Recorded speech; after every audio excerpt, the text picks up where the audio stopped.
जय गणेश दोस्तों, कैसे हैं आप सभी लोग। एक बार फिर से सभी का आभार कि आपने अपने बेशकीमती समय से कुछ पल निकाले हैं मेरे इस ब्लॉग के लिए। तो चलिए शुरू कर लेते हैं आज का वीडियो। तो ये फ्रेंड्स मॉर्निंग का शूट है और ये इस वक्त जो है मैं इसको बाहर कर देती हूँ। इस वक्त 5:30 के अराउंड हो रहा है। तो अभी ये मुझे मक्खन लगा रहा है क्योंकि इसको मॉर्निंग में चाहिए होते हैं बिस्किट, और ये पार्ले जी के बिस्किट इसके फेवरेट हैं। इसके अलावा ये बिस्किट खा लेता है लेकिन पार्ले जी के इसके बहुत ज़्यादा फेवरेट हैं। तो वो मैं दूंगी इसको और इसको करूँगी बाहर कमरे से, मतलब गेट से बाहर। और इसके बाद मेरे हस्बैंड इसको घुमाने के लिए ले जाते हैं और उसके बाद वो स्टेडियम चले जाते हैं। मैंने यहाँ पे झाड़ू पोछा लगा लिया है और इससे पहले मैं लॉन्ड्री का एक लोड लगा के दूसरा लोड लगा के आई हुई हूँ। तो यहाँ पे जो घर की क्लीनिंग का काम है वो कंप्लीट हो गया है और चलते फिरते जो डस्टिंग वस्टिंग करनी होती है मैं इसी वक्त कर लेती हूँ। अलग से डस्टिंग के लिए टाइम नहीं निकालती और ना ही टाइम हो पाता है मेरे पास। तो यहाँ पे ना जब पोछा वगैरह लग जाता है, अच्छे से सूख जाता है, तो लास्ट में मैं पंखा बंद कर रही हूँ अभी और आ गई हूँ अपने लॉन्ड्री वाले एरिया में। तो ये सेकंड लोड लगाया हुआ है और ये लोड है कंबल का। तो ये जो बिछाने वाले कंबल होते हैं ना वो धुल रहा है इसमें। तो मैं जब इसको एक बार ये सर्फ के पानी में अच्छे से घूम चुका होता है ना, तो इसका पानी ड्रेन करके बार बार इसी टैंक में पानी भर के इसको 3 से 4 बार खंगाल लेती हूँ और उसके बाद मैं स्पिन टब में इसको डालती हूँ। तो मुझे तसल्ली हो जाती कि हाँ इसका जो गंदगी थी वो निकल गई और झाग नहीं रहा इसमें। नहीं तो इतना बड़ा कंबल स्पिन टब में डाल के धुलने में मुझे एक वहम सा रहता है कि ये शायद साफ़ नहीं हुआ होगा। तो जब भी कंबल मैं अपने धोती हूँ, चाहे वो एसी कंबल हो या इस तरीके के बिछाने वाले कंबल ही क्यों ना हो, एक बार इसको वॉश टब में घुमाने के बाद मैं इसको पानी से थरली इसी टब में खंगाल लेती हूँ 3 से 4 बार। उसके बाद निचोड़ लेती हूँ। तो उसके बाद ना फ्रेंड्स अभी वही प्रोसेस चल रहा है। वो जो कंबल मैंने घुमा दिया था एक बारी के लिए वॉश टब में, उसमें मैं ड्रेन करके पानी भरने के लिए लगाई हूँ। तो अभी मैं खाली घूम रही थी क्योंकि क्लीनिंग मैं कर चुकी थी। तो नॉर्मली क्या होता है कि जब मैं नहा लेती हूँ उसके बाद मैं ब्रेकफास्ट बनाने का काम करती हूँ, लेकिन अभी मुझे उस कंबल के लिए रुकना है और ये बीच में आटा गूंथते गूंथते मैं गई हूँ पानी बंद करने के लिए, क्योंकि मैं उसमें पानी भरने के लिए ऑन करके आई थी नल को। तो उसको जो है एक बारी पानी भर गया उसमें, तो मैंने उसे घुमा दिया है, फिर से वापस आके अपना काम कंटिन्यू किया।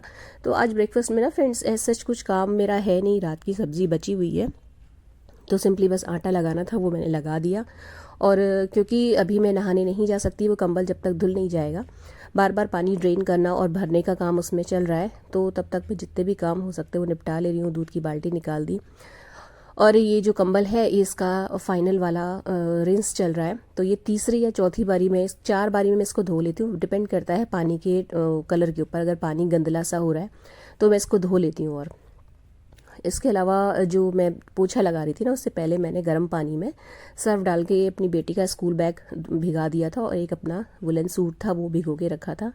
तो वो नहाते समय धो लिया मैंने, नहा लिया। उसके बाद मैं आ गई हूँ किचन में, दोबारा से पूजा कर ली है और ब्रेकफास्ट हो चुका है। तो वो सिंपली पराठे और रोटी ही सेकने थे मुझे, वो मैंने सेक दिए। हस्बैंड चले गए हैं और पैरेलल मेरा जो लंच बनाने का काम है, आप सभी जानते हैं कि मैं ब्रेकफास्ट के साथ ही लंच की तैयारी भी कर लेती हूँ। तो आज जो है मसूर की दाल बनने वाली है। घुइयाँ डाल के बनाती हूँ मैं इस दाल को। तो ये दाल ना मेरी बेटी को पसंद नहीं है और मुझे भी कोई ख़ास उतनी अच्छी नहीं लगती, लेकिन मेरे हस्बैंड को पसंद है और बहुत टाइम से नहीं बनी है।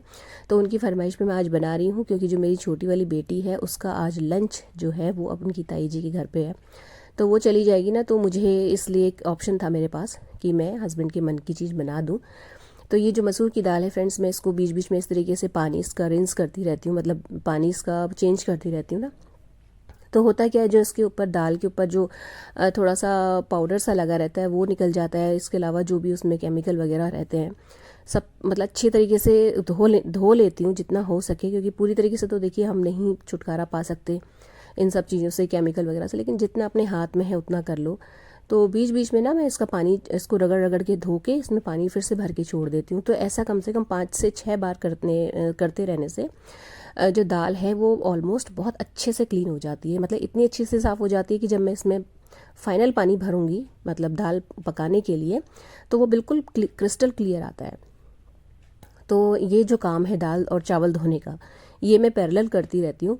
तो यहाँ पे क्लीनिंग चल रही है। ब्रेकफास्ट का काम निपटने के बाद जो है ये गैस वगैरह और काउंटर टॉप वगैरह मैं क्लीन कर लेती हूँ।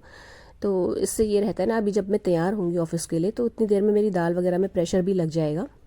दाल जो छौंकने का काम है वो मैं आके करूँगी। तो अभी जो मैंने लॉन्ड्री धो के रखी ना फ्रेंड्स, मैं अभी छत पे फैला के उसको नहीं आई थी। तो ये जो दाल मैंने धो ली है, इसमें मैं साफ़ पानी डाल के और इसमें नमक हल्दी डाल के ना इसको थोड़ा सा गर्म करके छोड़ दूँगी अभी। तो जब मैं जितनी देर में मैं कपड़े वगैरह फैलाऊँगी तो उतनी देर में अच्छे से भीग चुकी होगी प्रॉपर वे में। तो उसके बाद मैं इसमें प्रेशर लगा दूंगी। तो ये देखिए दाल अच्छे से धुल गई है और मैं इसमें जब पानी डालूंगी ना बिल्कुल साफ़ निकल के आता है। जो वो एक दाल को जब ढंग से हम लोग जल्दीबाजी में धोते हैं या जल्दी ढंग से नहीं धोते हैं तो दाल का जो पानी होता है वो आप देखते होंगे मतलब हमेशा से थोड़ा थोड़ा सा ना धुंधला सा रहता है। तो वो सिचुएशन नहीं होनी चाहिए, वो बहुत ख़राब है हमारी सेहत के लिए। और प्लस हम इसमें जो दाल में गोली वगैरह डाल के रखते हैं ना वो भी उसका भी इसमें साइड इफ़ेक्ट आता है। तो इसलिए अच्छा है कि जितना हो सके रगड़ के दाल को और चावल को धो लो बढ़िया से। तो यहाँ पे मैं इसमें सिंपली बस नमक और हल्दी डालूंगी और घुइयाँ मैंने जो छील के रखी हुई है छोटी, उसके मतलब जैसे मीडियम साइज़ के जो पीस होते हैं उनको मैंने छील के रखा हुआ है। क्योंकि होगा क्या कि क्योंकि दाल में एक सीटी लगाने के बाद मैं इसे थोड़ी देर मतलब कुछ 1 या 2 मिनट के लिए धीमी आंच में भी पकाऊंगी। तो घुइयाँ उस साइज़ की लेनी पड़ती है इस तरीके की दाल बनाने में कि वो बिल्कुल गल के मिक्स ना हो जाए, मतलब वो पीस अलग अलग रहने चाहिए। तो बहुत छोटे पीस भी नहीं लेने होते हैं इसमें घुइयाँ के। तो इसमें मैंने बस नमक और हल्दी डाल दिया है और ये जो अरबी है वो डाल दी है छील के। तो ये इसी के साथ ही उबल जाएगी दाल के साथ। और बस इसमें सिंपली एक सीटी लगाते हैं और थोड़ी देर के लिए धीमी आंच में इसको पका के बहुत ही बढ़िया दाल बनती है। मेरी बेटी को कम पसंद है और मुझे भी ठीक ठाक लगती है, बहुत अच्छी तो नहीं लगती लेकिन मेरे हस्बैंड को बहुत पसंद है। तो यहाँ पे ना मैंने उसको सिर्फ गर्म करके छोड़ दिया था, गैस ऑफ कर दी थी। और इतने में जब तक वो गर्म हो रहा है मैं यहाँ पे खड़ी हूँ तो मैं यहाँ पे लहसुन चॉप कर लूँगी। तो सिंपली बस घी में लहसुन और जीरे और हींग का तड़का लगा के इस दाल को बना लेते हैं। तो मुझे खड़े तो रहना ही है यहाँ पे जब तक कि दाल गर्म हो रही। तो मैं यहाँ पे फटाक से जो है अपना लहसुन फाइन फाइन चॉप करके छोड़ दे रही हूँ जितना मैक्सिमम काम हो सके। तो जब ऑफिस से आऊँगी तो सीधे दाल में तड़का लगाने का और चावल में प्रेशर लगाने का काम मेरा रह जाता है। तो उसके बाद ना फ्रेंड्स जब ये दाल मेरी गर्म हो गई थी मैंने गैस इसकी ऑफ़ कर दी और उसके बाद मैं चली गई थी जो मैंने लॉन्ड्री धो के रखी हुई है वो फैलाने। तो आज थोड़ा लेट इसलिए फैला रही हूँ मैं कपड़े क्योंकि मुझे ऑफिस से आने में लेट होने वाला है। तो अगर मैं सुबह सुबह ही डाल देती ना तो फिर कपड़ों का रंग उड़ जाता है क्योंकि अब धूप में बहुत तेज़ी हो गई है। तो थोड़ा जानबूझ के भी लेट डाल रही हूँ। प्लस हस्बैंड जब नहाते हैं तो उनका टॉवल वगैरह रह जाता है डालने को, तो वो भी साथ के साथ अभी डल जाएगा। तो कपड़े फैला के आते ही सीधे मैंने दाल वाली गैस ऑन कर दी थी और जितनी देर में मैं तैयार होती दाल में सीटी आ गई थी। तो 2 मिनट बस मैंने उसे धीमी आंच में पकाया और उसके बाद शार्प 11:30 पे मैं ऑफिस के लिए निकल चुकी थी। तो ये लास्ट मैंने क्लिप शूट करी है अपने किचन की। बर्तन सारे धुले हुए रखे हैं, चावल सोख कर दिए हैं और जो दूध पका के रखा था ये ठंडा हो गया, इसको फ्रिज में रखूँगी। दाल में प्रेशर लगा चुकी हूँ मैं और लहसुन चॉप करके यहाँ पर रखा हुआ है जिससे कि मैं आके सीधे दाल में तड़का लगा दूँ।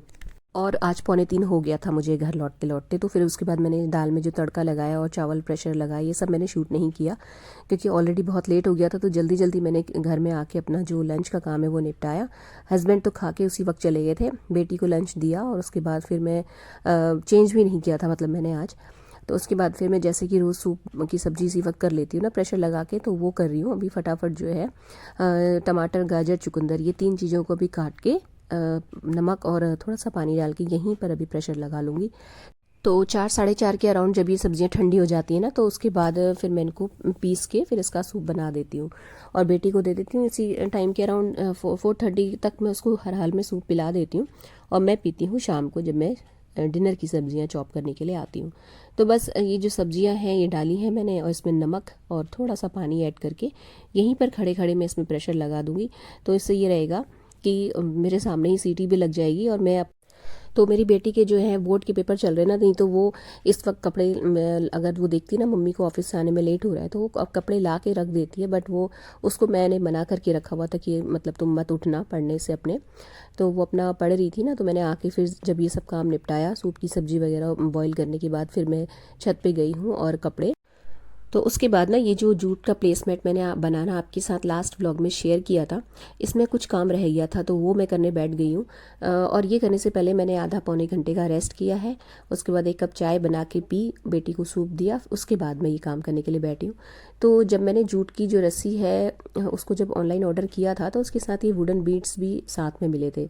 तो मैंने इसको कई तरीके से ना ऐसे ही लगा के देखा इसके किनारे किनारे, तो मुझे बेस्ट तरीका यही लगा कि इस तरीके से मतलब 3-3 के सेट में मैं इसको लगाऊं। और ये टोटल काउंट में 21 आए थे तो मुझे प्रॉब्लम भी नहीं हुई। 7 जगह ये ईजीली इस तरीके से 3-3 के ओरिएंटेशन में लग गए।